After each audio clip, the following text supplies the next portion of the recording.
Right now, your body is doing something almost no human body did for the first 300,000 years of our history. You're probably in a chair, hips bent to 90 degrees, feet flat, spine braced against a backrest that's quietly doing a job your own muscles used to do. It feels completely natural. It isn't. Here's the strange part. Bones remember. Dig up a skeleton that's a few thousand years old, from a Neolithic farming village, an ancient burial site in Asia, Africa, the Americas, and on the lower leg you'll sometimes find something odd. A small extra facet, a smoothed patch where the shin bone meets the ankle. Anthropologists generally associate it with years of habitual deep squatting, heels flat, knees folded all the way. Try it now if you can. Feet flat, knees bent completely, hips sinking low. No wall, no chair, nothing to lean on. Most people can't hold it for a minute. Ankles won't bend that far.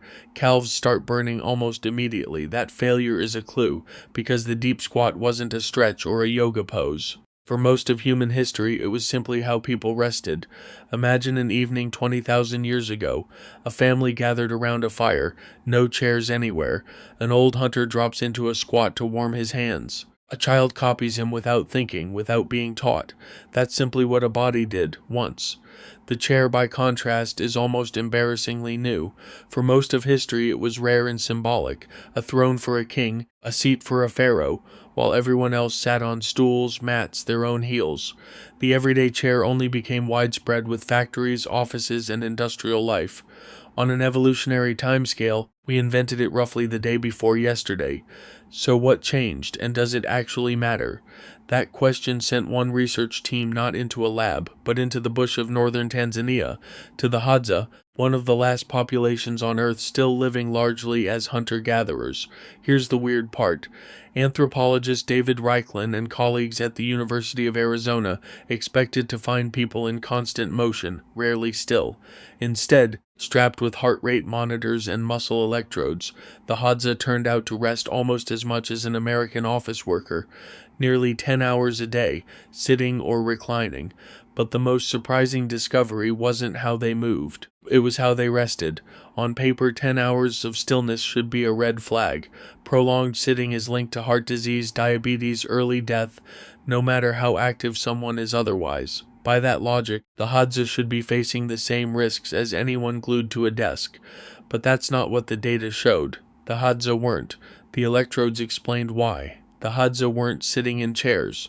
They were resting in squats and kneels, positions that, unlike a chair, keep certain leg muscles quietly active even while the body holds still, low activity, but never fully off. Publishing in the Proceedings of the National Academy of Sciences, Reichlin's team proposed something that reframes the entire problem.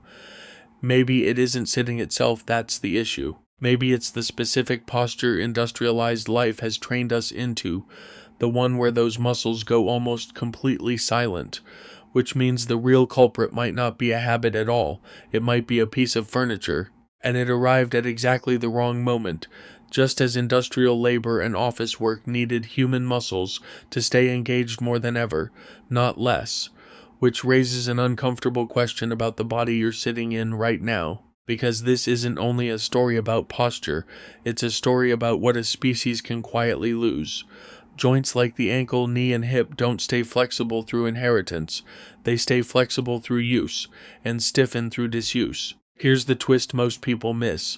Populations that still squat habitually, in parts of rural Asia, the Middle East, Africa, consistently show greater ankle mobility and hip flexibility than populations raised almost entirely in chairs. Not because of different genes, because of different decades. In other words, your ancestors weren't more flexible than you because evolution built them differently. They simply never stopped doing the thing you stopped doing. None of this makes chairs dangerous, and it would be a mistake to turn one study into a verdict.